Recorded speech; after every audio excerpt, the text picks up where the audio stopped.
I don't want to grow big. I don't want massive things in life. You know what I mean? I'm happy in my little lifestyle, if you like to call it. I can handle it myself. I don't need the stress. I can lock up and go home at 6 o'clock and I don't have to worry about things.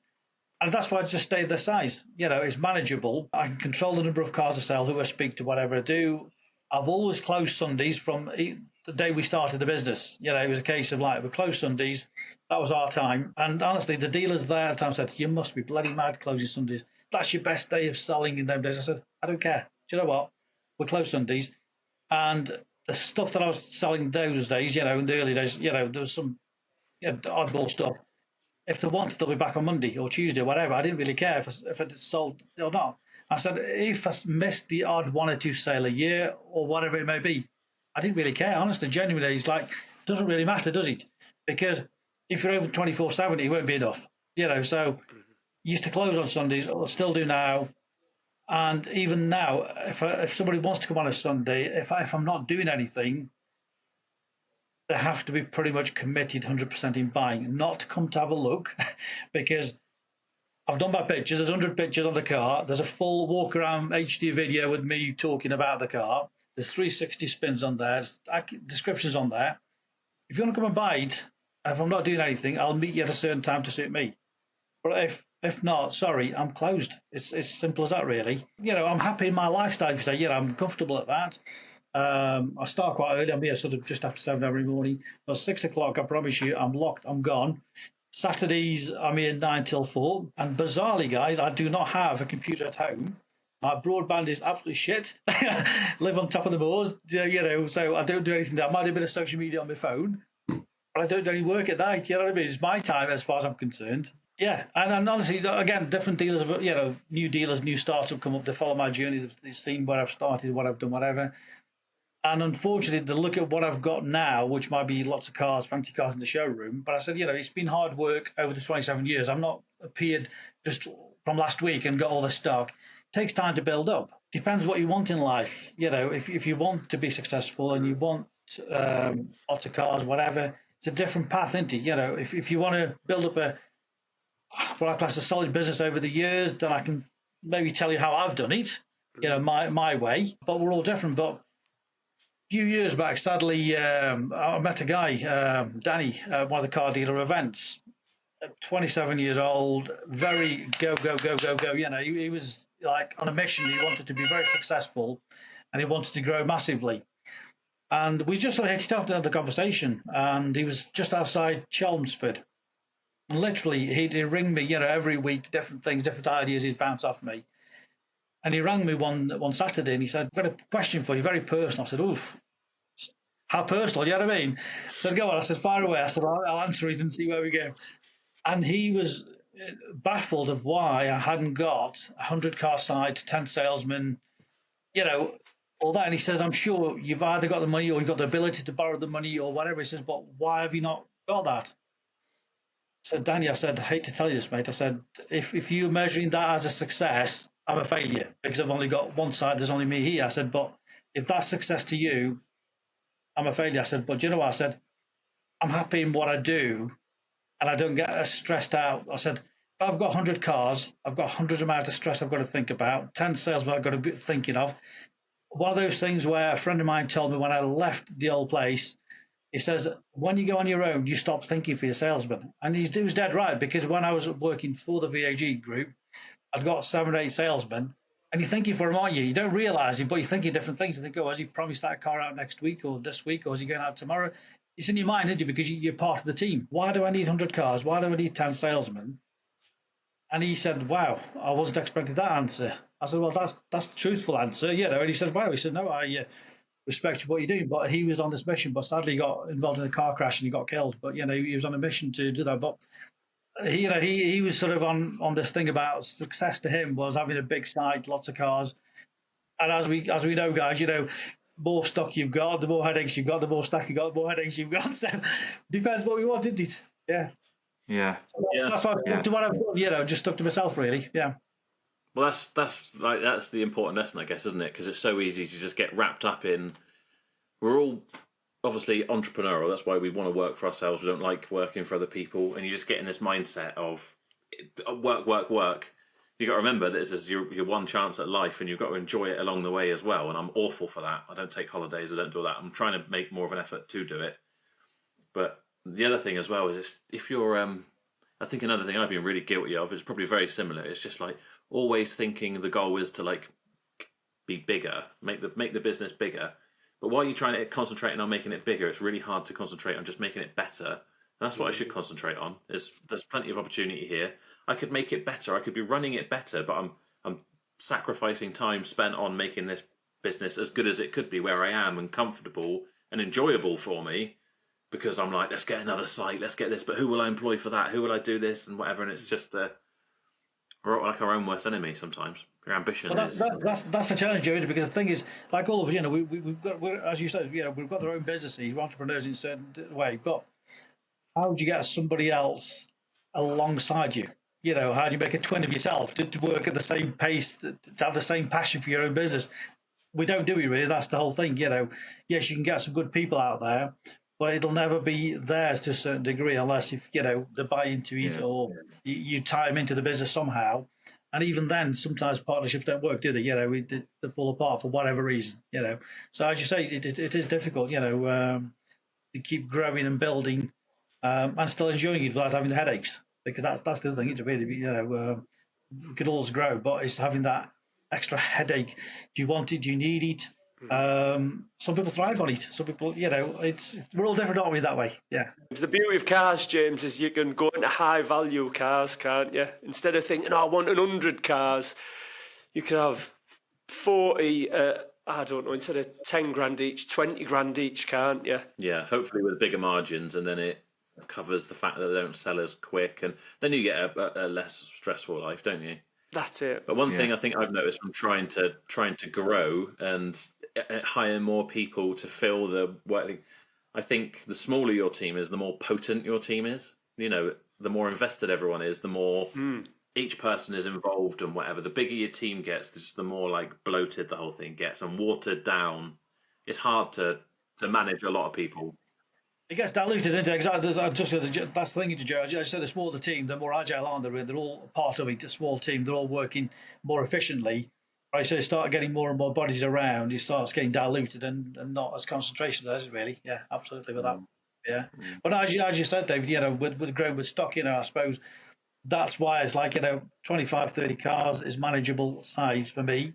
Happy with that. Trying to control that. But again, over the years, it's amazing. You start creeping up with values. At one stage, I got a ceiling limit of, I think it was my own mental block. I think I can't sell anything over 20 grand. And then you sell a couple at 25. I think, oh, this is okay. And then for years, it'd be like, retail would be like 30 grand. I couldn't above that. Literally went into lockdown and I got offered a Range Rover, an SQ5, something else. And these were like 40 grand retail stock. I'm thinking, we're just in lockdown. Do I really want to be? I just literally just thought, what? I'll just do it. I just bid on them. They all came. And I'm thinking, shit, what do I do now? and I started selling. So I'm thinking, that was my own mental block, wasn't it? Of having that ceiling limit of what we're comfortable with, isn't it? And sometimes you just have to go with the gut feeling, don't you? And luckily, 9 times out of 10, it just pays off, doesn't it? But it's just strange how we seal ourselves to a certain, limit of what we think we can sell or what we can attract. But I think if we've got the right stock and the right cars, people come and find us. That's the whole thing these days, isn't it? They do come and find us. If you do the job half right, then we'll sell the car, aren't we, really? Yeah. Speaking about the people, I'm interested as what your red flags are for a customer. You often say that the best deals we do are the ones we don't do. What are your red flags for customers then when you say, what, I'm not going to go ahead with this deal? I'm very lucky in some sense. I don't know what it is. I don't get too many nightmare customers. Honest, genuinely, I'm quite... I seem to attract the right people somehow. I don't know if it's marketing, advertising, whatever it may be. But I don't get the stock, it's just type of stock, I think as well. It makes a difference, doesn't it, who you attract. But I have turned deals away over the years, many. In fact, in the first few months, the bizarre one was a Golf, actually, a 90,000 mile Golf GL. Because I dealt with a customer in my previous life at the other garage. I knew the customer was a pain. But he'd come down, I thought, I need to sell a car. So just keep calm, Had a couple of test drives. I'm thinking, hope he doesn't buy this car because I don't want to sell him, Anyway, he rang up and said, I want to buy it. I'm thinking, I don't want to sell you the car. Anyway, he came down to see me and I said, look, I think it's the wrong car for you. He said, what do you mean? I said, look, you're buying a 90,000 mile car. It's going to have little squeaks and rattles. It is nature what it is, but it's a lovely car. Rather than sell it to you and fall out because you're going to be here outside my door every morning, let's not do a deal. I won't sell you a car that won't fall out. He looked at me, he says, you must be stupid. I said, why? He said, you're turning business away. I said, well, I think that's probably the best way. So he walks off calmly to his car, slams the door, comes back in again, starts absolutely effing and blinding at me. I said, whoa, whoa, whoa. I said, I can't believe you're not selling me the car. I'm going to tell everybody about it, whatever. I said, look, that's fine, no problem. I said, just before you go, just remember one thing. Please tell them the truth, which is I have turned you away. Anything different to that is called slander. I'll have you for slander. And he walked up, you know.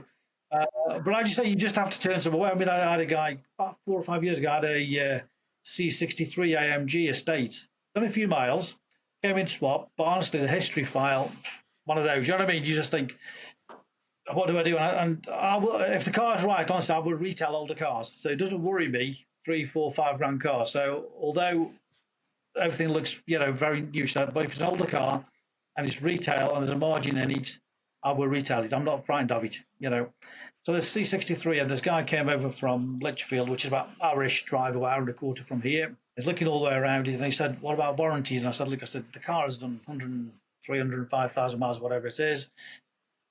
What is our warranties? And then he starts talking about his legal rights, the 6 months and all that. And I'm just listening, having a cup of coffee. I was just casually chatting away. And he said, so what's the deal? So I just put my hand out, and I said, can I have the key back? He says, what's that? I said, I don't think that car's right for you.